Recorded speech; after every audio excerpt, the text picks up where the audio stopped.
تاني شاطئ معانا هو شاطئ السلسلة. شاطئ السلسلة يعتبر من أشهر الشواطئ الموجودة هنا في اسكندرية وأحسنهم، وناس كتير بتحب تفضل الشاطئ ده، ويعتبر ده الشاطئ المفضل بالنسبة للإسكندرانية.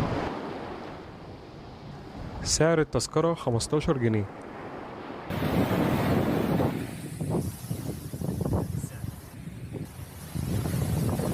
اللي بيميز الشاطئ ده السعر بتاعه، سعره يعتبر رخيص جدا بالنسبة لشواطئ تانية موجودة هنا في اسكندرية.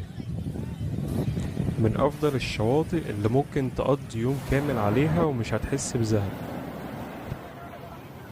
فممكن تاخد أكلك وتستمتع بأجواء البحر على شاطئ السلسلة. شاطئ ستانلي هو واحد من أشهر الشواطئ اللي معروفة هنا في اسكندرية، وكمان شاطئ عمره أكتر من 50 سنة، واللي مشهور بالنسبة للإسكندرانية وبالنسبة لناس تانية كتير. سعر التذكرة 25 جنيه.